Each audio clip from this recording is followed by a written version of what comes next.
Halo, selamat pagi teman-teman semuanya. Semoga dalam kondisi yang sehat dan tetap semangat. Pagi ini luar biasa karena sebagai pengusaha, sebagai seseorang yang pengen segera merdeka dan mandiri secara nafkah, pagi ini, hari ini, tanggal 28, kita semuanya gempur tutup buku. Dan ini adalah perpanjangan waktu yang terakhir di bulan ini. Itu tanggal 28 jam 12 siang Indonesia. Saya percaya buat teman-teman yang yakin dengan impiannya, yakin dengan peran-peran dalam dirinya, saya yakin jika Anda memperjuangkannya, pasti Anda akan dapat keajaiban hari ini. Ya, Gusti Mboten Sare. Biasanya jika tutup buku, saya tuh melupain semuanya selain tutup buku. Biasanya saya bahkan juga pesan sama seluruh keluarga. Mungkin saya nggak bisa punya waktu buat mereka, nggak bisa ngobrol sama mereka, nggak bisa jalan, nggak bisa main, karena saya mau tutup buku. Tapi entah kenapa ya, karena sudah ngebedah buku 7 kebiasaan manusia yang efektif, saya sekarang merasa bersalah pernah seperti itu. Kenapa kalau saya tutup buku, kalau saya fokus dengan target saya, dalam peran saya sebagai pengusaha, dalam peran saya sebagai upline untuk membantu target online, kenapa lalu saya menghindari pekerjaan sebagai ayah untuk anak saya? Kenapa lalu saya menghindari pekerjaan dalam peran saya sebagai pasangan untuk Bu Sari atau sebagai anak untuk orang tua saya, gitu, ataupun sebagai manusia yang bertumbuh? Itu semuanya kan pekerjaan. Nah, jadi hari ini saya akan tetap memenuhi peran-peran itu, karena semuanya adalah peran saya dalam hidup saya. Saya ingin belajar menjadi manusia yang efektif, tidak mengerjakan banyak hal yang nggak penting atau yang nggak penting atau nggak penting nyampur semua. Tapi saya ingin bekerja, mengisi hidup saya hari ini untuk melakukan hal-hal yang penting saja. Dan itu semuanya harus saya deteksi apa peran saya hari ini. Jadi pagi ini memang sengaja bedah buku dimajuin.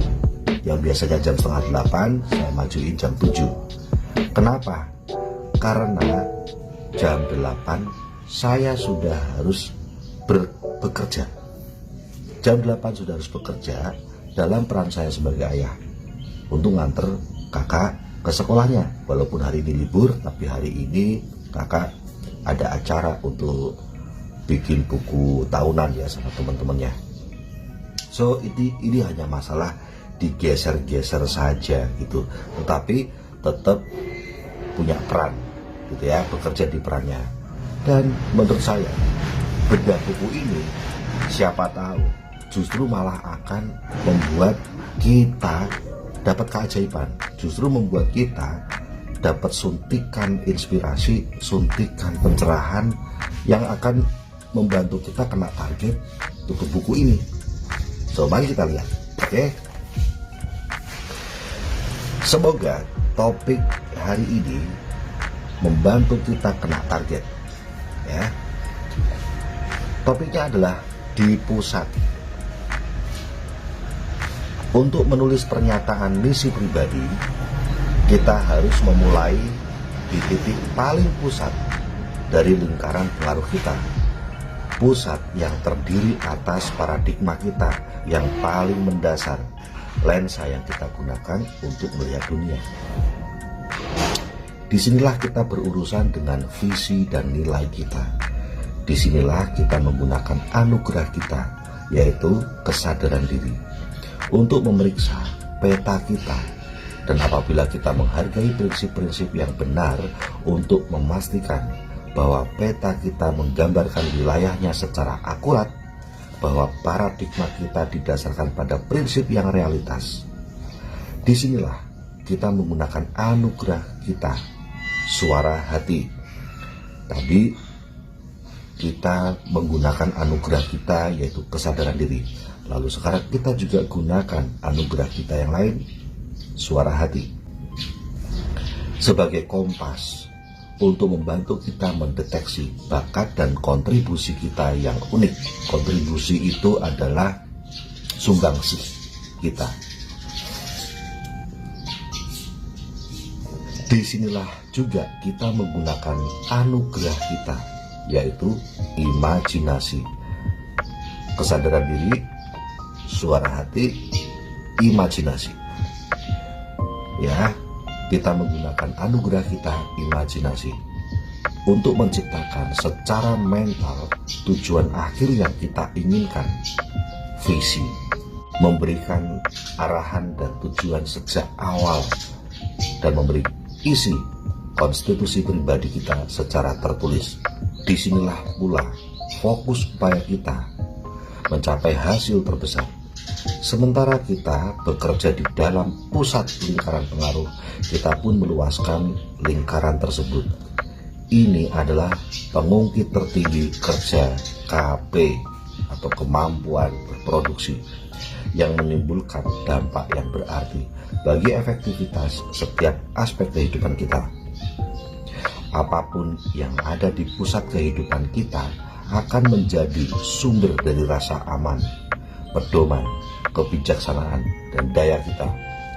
Rasa aman menggambarkan perasaan diri berguna, identitas Anda, jangkar emosional Anda, harga diri Anda, kuat atau tidaknya kekuatan pribadi yang mendasar. Gambarnya seperti ini tentang topik ini.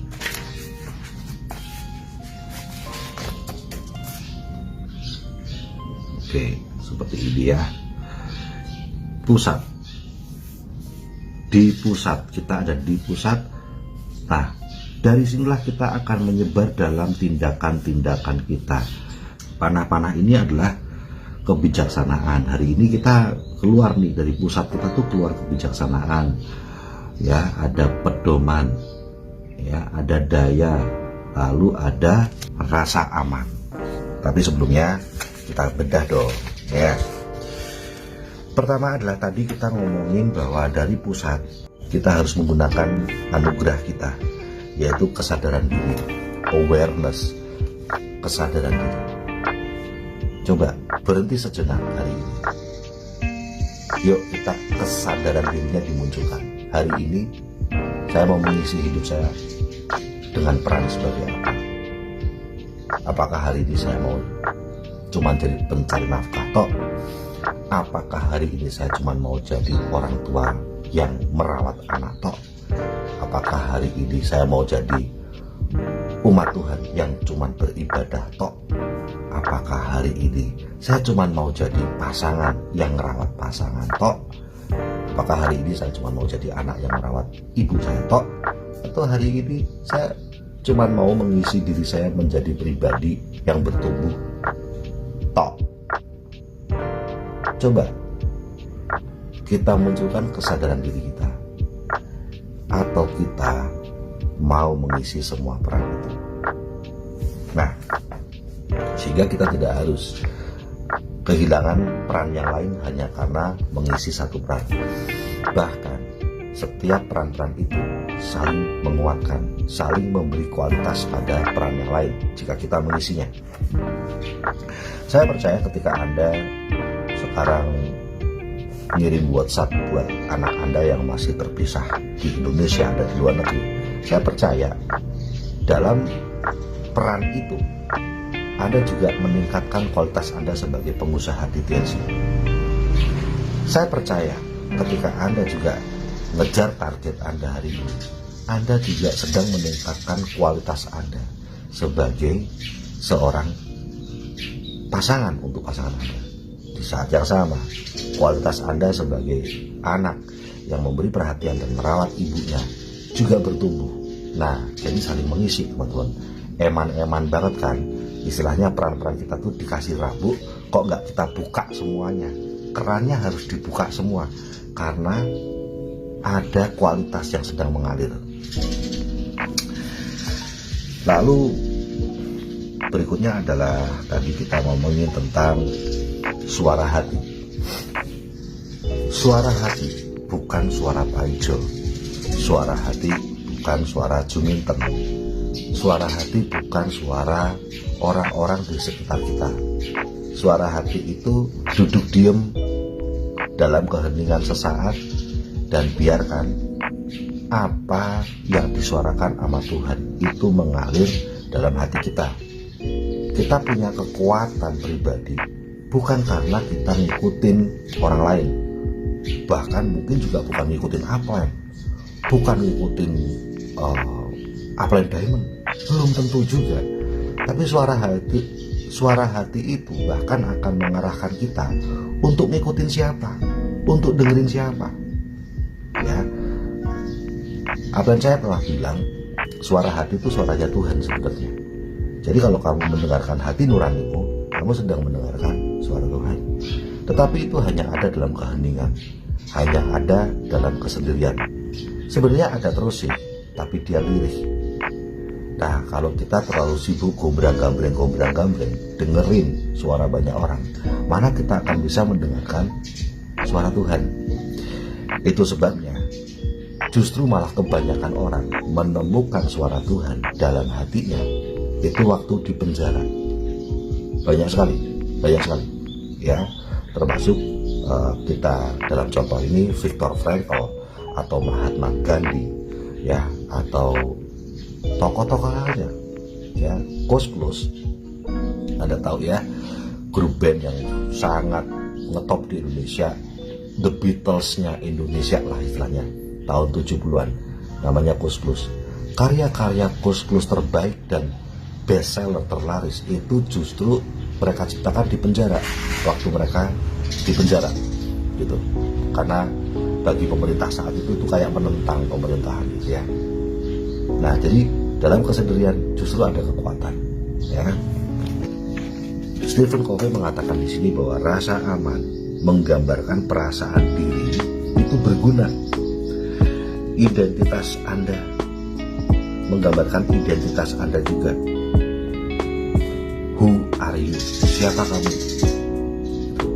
Jangan pernah bilang siapa kamu. Aku orang sukses. Sukses itu apa?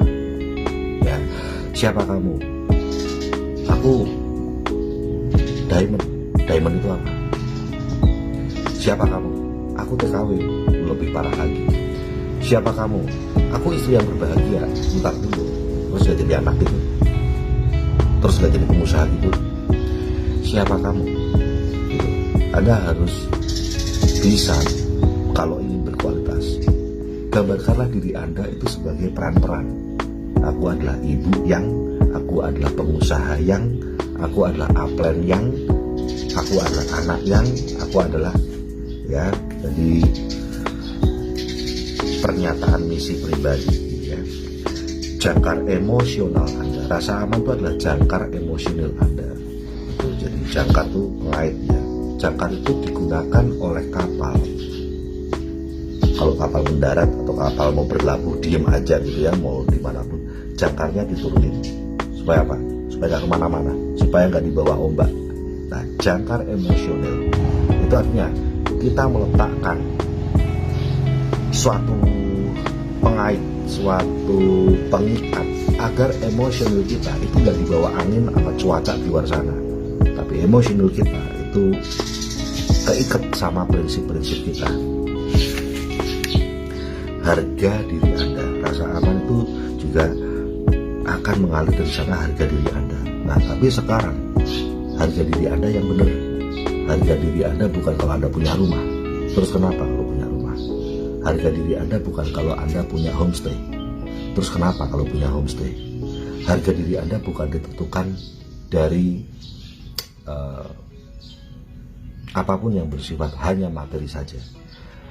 Nah, jadi mari kita sekarang lebih bijaksana. Saya merasa punya harga diri itu karena apa? Karena menurut saya harga diri itu bukan masalah status kita hari ini apa, tapi kita sedang berjalan kemana, itu harga diri kalau saya. Ya, hari ini ada seseorang yang sudah dianggap sukses di dunia TNC misalnya, sudah dianggap sukses, peringkatnya sudah tinggi, bukti-bukti reward sudah dia raih, tetapi hari ini dia sedang berjalan menuju keegoisan diri. Dia sedang berjalan menuju ketidakpedulian dengan timnya lagi. Apakah itu sebuah harga diri yang sejati? Menurut saya sih enggak. Saya lebih melihat teman-teman yang sekarang sekalipun masih bungkus TKW, tetapi Anda jauh lebih punya harga diri secara sejati, karena Anda sedang berjalan ke arah kesuksesan dan Anda punya jiwa yang peduli sama tim. Anda merawat mereka, Anda respect dengan seluruh tim bisnis Anda. Menurut saya itu adalah harga diri yang sejati. Oke, lalu sekarang yang panah berikutnya, panah yang lain ya, itu pedoman. Pedoman berarti sumber arah hidup Anda yang tercakup pada peta Anda, kerangka acuan internal Anda yang menafsirkan apa yang terjadi di luar sana, merupakan standar atau prinsip atau kriteria implisit yang mengatur pengambilan keputusan dan pelaksanaan saat demi saat, ya, pedoman hidup gitu. Jangan sampai kita punya pedoman yang keliru gitu ya. Harus punya pedoman yang benar. Itu sebabnya buku ini berguna sekali menurut saya, karena buku ini membantu kita untuk punya pedoman hidup, tapi dalam setiap peran. Bukan cuma pedoman hidup dalam satu peran saja gitu. Aku tuh orangnya disiplin. Oke. Disiplin dalam peran apa? Ya, disiplin dalam peranku sebagai pengusaha. Sebagai ayah gimana? Disiplin juga nggak? Nah, itu ya. Lalu panah yang lain adalah kebijaksanaan. Kebijaksanaan itu perspektif hidup Anda, rasa keseimbangan Anda, pengertian Anda tentang bagaimana berbagai bagian dan prinsip berlaku dan berhubungan satu sama lain. Kebijaksanaan meliputi penilaian, ketajaman pandangan, pemahaman. Kebijaksanaan adalah sebuah gestalt atau kesatuan, suatu keutuhan yang terpadu.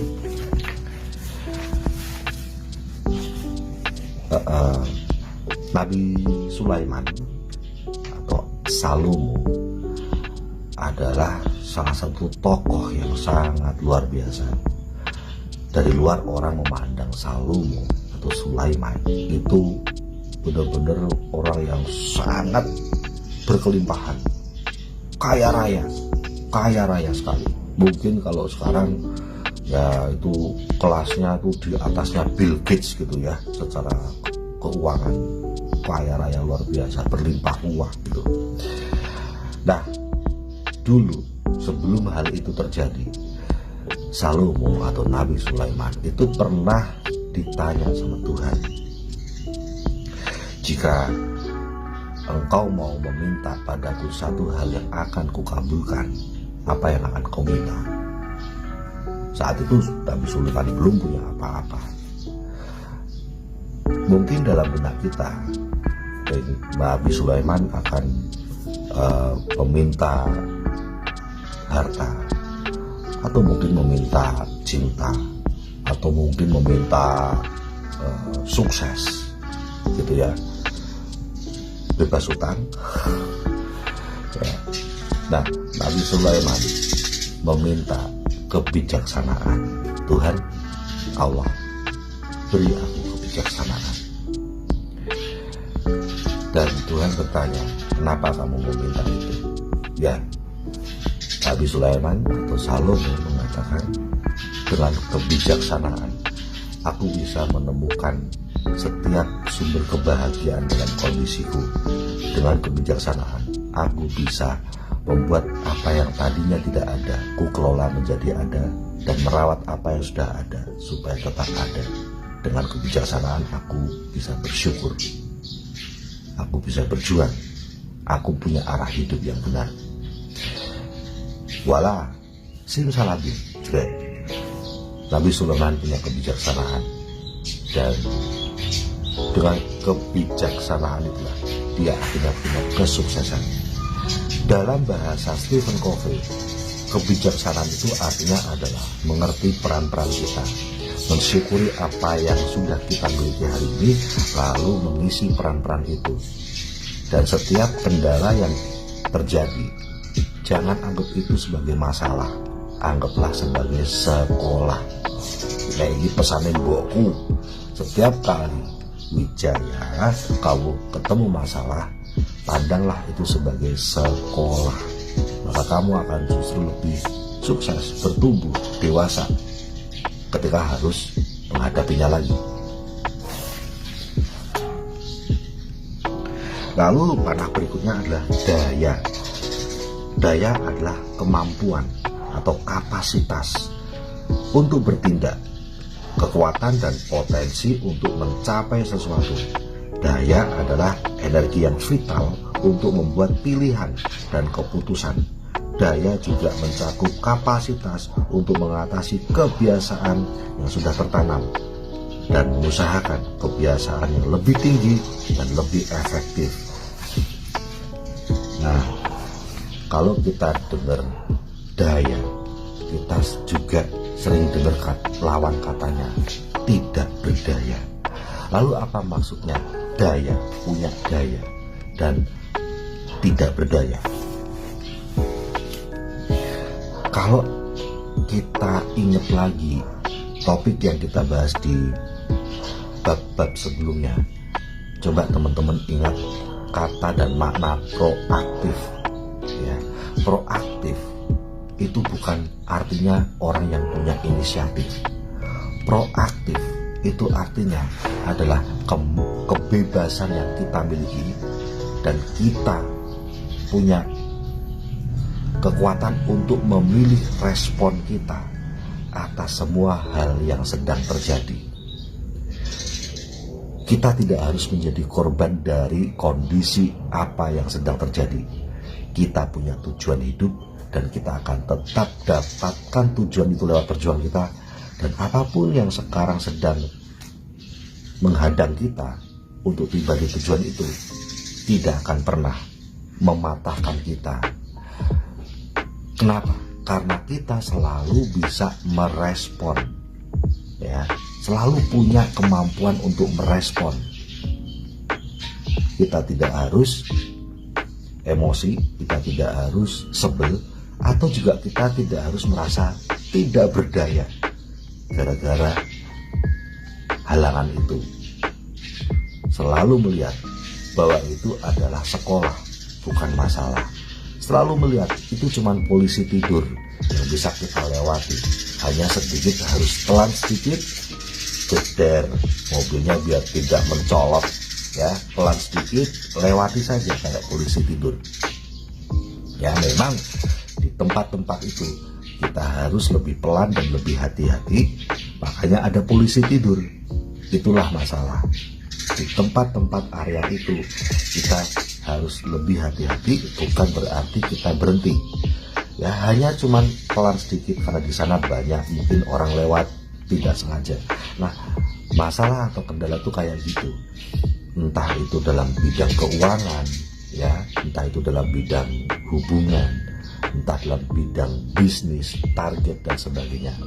Masalah-masalah yang sedang terjadi itu sebenarnya hanyalah seperti polisi tidur aja. Kalau kita naik motor atau naik mobil, di saat masalah area bidang masalah itu terjadi itu kita jangan ngebut, jalan aja pelan, tapi kita harus lebih tengok kanan kiri gitu ya. Karena di situ kalau ngebut siapa tahu ada orang nyebrang, siapa tahu di bidang itu kalau ngebut gaspol nanti ada orang lewat malah ketabrak. Sehingga di area itu yang biasanya muncul masalah, misalnya masalah keuangan, kita jangan asal-asalan aja ngebut.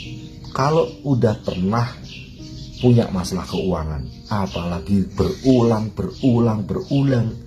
aku nggak bisa CP karena aku gajinya udah dikirim keuangan, dan pelangganku belum ada, dan downline-ku belum ada yang pesen keuangan kan, masalah keuangan kan. Nah, anggaplah itu cuma sebagai polisi tidur aja di area keuangan. Anda sekarang udah harus pelan-pelan, jangan asal ngebut, nanti kecelakaan lagi. kecelakaan urusan keuangan. Jadi mulai sekarang area itu harus lebih diwaspadai. Sejak tanggal 1 sudah harus ngerti apa sih yang harus saya penuhi sejak tanggal 1 gitu. Terus sudah dikasih denahnya, denah untuk sembako keluarga, denah untuk bayar listrik, denah untuk tupo belanja pribadi, denah untuk siap-siap sedia kalau nanti mau menalangi dulu pelanggan atau nalangi dulu member baru yang dia baru gajian minggu depannya. Ini sudah harus dipetakan. Kenapa? Karena sebelum-sebelumnya kita sering kecelakaan di area ini. Kenapa? Nah, kita ngebut doang. Nah, sekarang itu bukan kecelakaan, itu bukan tempat rawan, hati-hati tempat itu sering ada kecelakaan, bukan. Tempat itu ada di sering kecelakaan bukan karena tempat itu ada Mbak Kuntinya ya atau pocinya, pocong banci, bukan. Tempat itu sering terjadi kecelakaan karena memang ada banyak orang lalu lalang, ada banyak kebutuhan di area keuangan, ada urusan sembako, urusan sekolah anak lewat, urusan bayar listrik, urusan tupo, urusan target, jangan ngebut. Jangan ngebut, udah ngerti sering kecelakaan di situ kok malah ngebut wae. Yem. Di situ kita mulai pelan-pelan sedikit lah. Di situ sekarang kita lebih waspada lah. Tanggal 1 sudah mulai waspada. Gitu. Waspada dalam setiap peran keuangan. Peran sebagai orang yang mau sukses di dunia atensi. Perhatiin sejak tanggal 1. Persiapkanlah mentalitas untuk jadi CP. Itu sejak minggu pertama. Entah Anda mulai menghubungi pelanggan-pelanggan, entah Anda menghubungi downline, entah Anda menyiapkan untuk belanja pribadi Anda, itu sejak awal. Ingat, ini area kecelakaan ekonomi biasanya kan. Jadi sekarang jangan asal ngebut, nanti tabrak-tabrakan. Dikasih masalah dalam bentuk dikasih polisi tidur, biar pas lewat daerah itu Anda ngerem, cit, pelan-pelan, nengok kiri, uang SPP anak, nengok kanan, oh nanti di situ ada bayar listrik, nengok lagi sebelah kiri, oh di situ ada tupo di minggu pertama, saya nggak mau lagi minggu keempat, oh di sana ada belanja pribadi, ada CP, oke, pelanggan-pelanggan sudah mulai dihubungi minggu pertama, bukan cuma sekedar live stream saja, tapi punya target yang sungguh-sungguh dibahas. Sehingga apa? Apakah kalau kita sudah punya kewaspadaan sejak di minggu pertama atas lalu lintas keuangan dalam keluarga kita, dalam target kita sebagai pengusaha, apakah terus kita akan kecelakaan lagi? Oh enggak akan kecelakaan lagi, karena kita sekarang sudah mulai rada pelan ketika di area itu.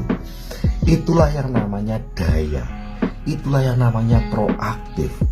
Kebebasan kita untuk memilih respon plus kemampuan kita untuk melihat masalah yang ada. Begitu teman-teman. Nah, tapi apa sih selama ini yang sering terjadi? Kita tidak pernah mengerti bahwa di area keuangan yang sebentar lagi kita lewati, kalau kita naik motor nih, ini Mbak Uma nih sama Wildan nih naik motor,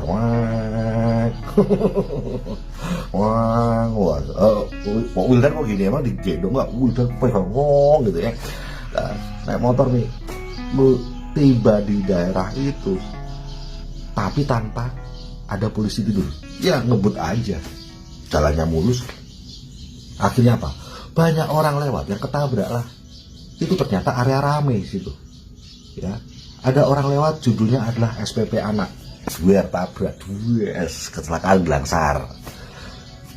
Lanjut lagi, ngebut gitu. Lagi lewat nih, ya, orang nih lewat nih, tret, namanya apa? Tupo CP, dia tabrak meneh, gelangsar. Lagi nyetir lagi, wah ada lagi orang-orang lewat, simbok lewat, iki lewat, judulnya apa? Sembako keluarga, judulnya apa? CP, judulnya apa? Nabrak terus. Kalau kita bukan orang yang proaktif, maka kita akan selalu merasa bahwa aku tidak mampu, aku tidak berdaya, urusan itu aku selalu gagal, urusan CP selalu gagal, urusan sembako selalu gagal. Seolah-olah harus ada yang dikorbankan. Agar aku tidak menabrak orang itu, aku harus tega menabrak dia. Agar aku tidak menabrak dia, aku harus tega nabrak dia. Apakah seperti itu ekonomi itu? Oh tidak, ekonomi tidak seperti itu sayangku. Ekonomi adalah seperti kita masuk ke area komplek, tapi yang komplek riweh, komplek rame ya lo, kemeruyuk ya lo, ya rame ya. Nah di situ pasti banyak polisi tidur, karena banyak orang lewat.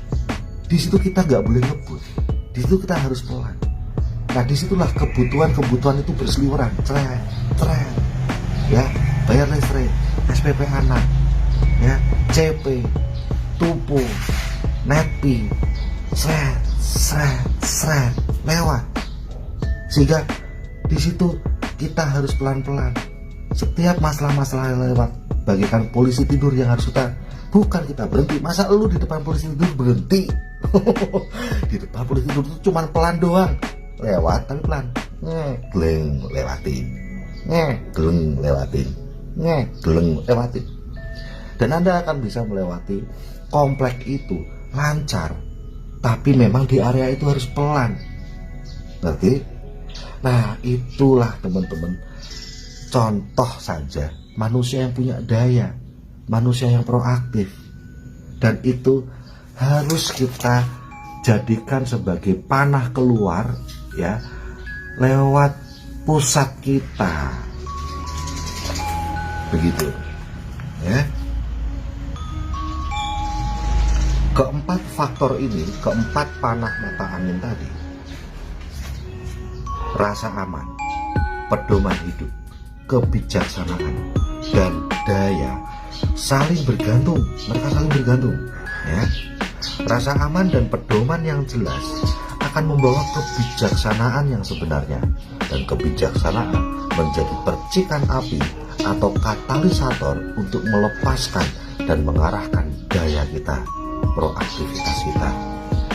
Ketika keempat faktor ini hadir bersama-sama, diselaraskan dan dihidupkan oleh satu sama lainnya, mereka menciptakan kekuatan yang besar, kepribadian yang agung, karakter yang seimbang, individu yang terpadu dengan indahnya. Faktor-faktor penunjang kehidupan ini juga mendukung setiap dimensi lain dari hidup, dan tak satu pun dari faktor-faktor tadi merupakan hal yang tak berarti. Tingkat yang Anda capai dalam mengembangkan masing-masing faktor dapat dipetakan pada suatu kontinum, mirip sekali dengan kontinum kematangan yang dijabarkan sebelumnya. Pada bagian bawah, keempat faktor tersebut lemah. Anda pada dasarnya bergantung pada keadaan atau orang lain. Ketika kita masih dalam mentalitas atau masih dalam karakter tergantung, kan ada 3 bagian ya. Kedewasaan seseorang itu 3 tingkatan. 1, tergantung. Tergantung itu dialami kalau secara fisik, secara emosional, secara intelektual, kayak anak kecil. Mau ngapa-ngapain tergantung, mau makan tergantung sama ibu yang nyuapin, mau mandi tergantung sama ibu yang mandiin, ya. Mau belajar tergantung sama ibu yang membukakan buku-buku dan membacakan dan mengarahkan, membaca yang mana, bab yang mana, gitu. Mau doa tergantung dari ibu yang mengajarkan dan mengajaknya berdoa, gitu. Semuanya, cara berpikir tergantung, cara bertindak tergantung, ya, cara merespon tergantung, gitu. Itu adalah tergantung. Namun, gunakanlah momen tergantung ini untuk belajar.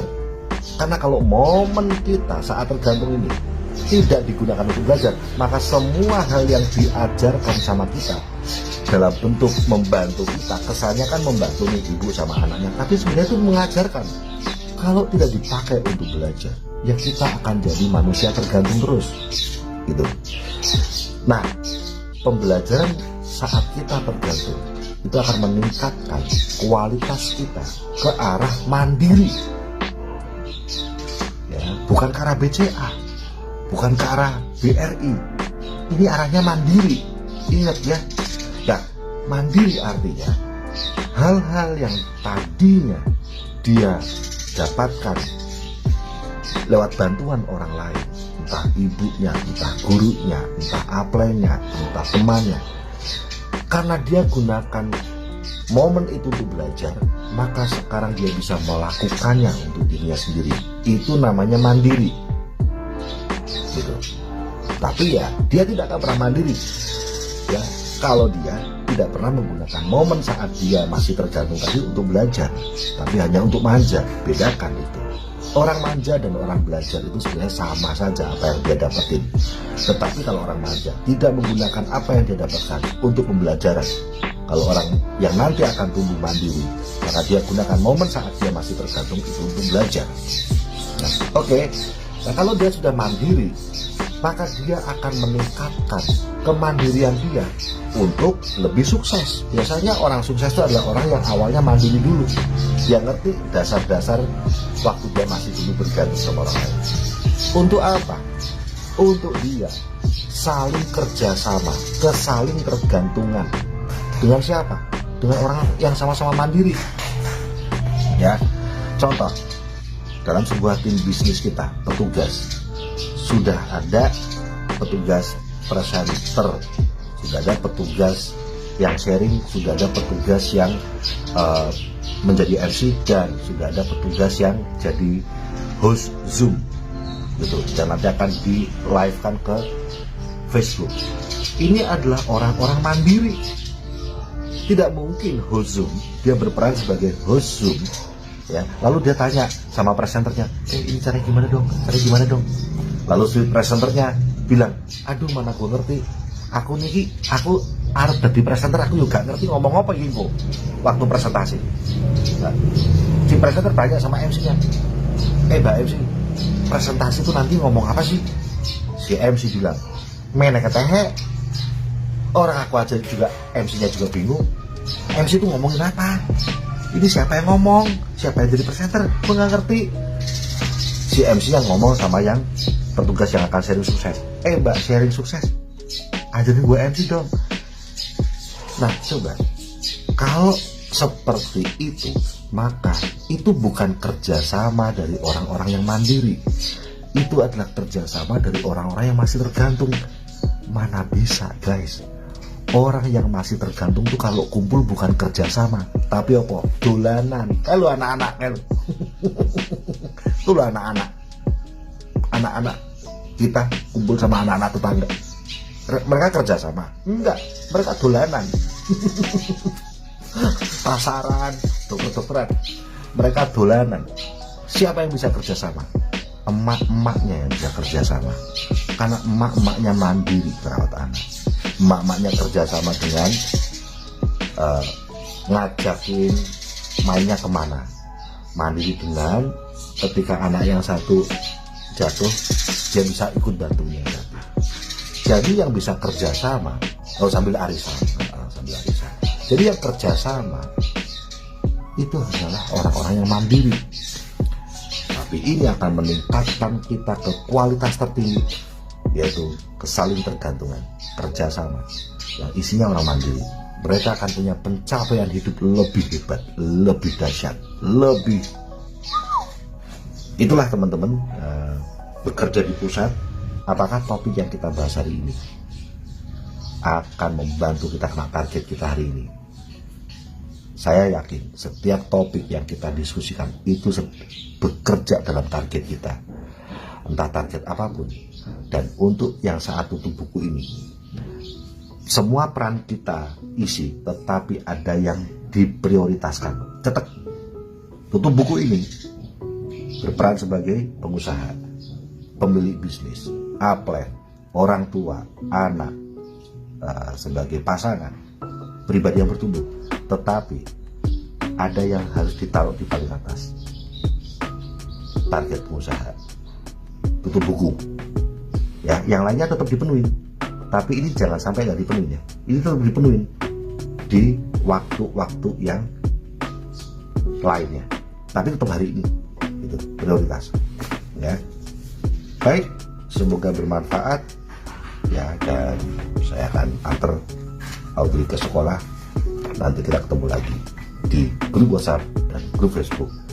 Semoga teman-teman kena target Anda menjadi CP.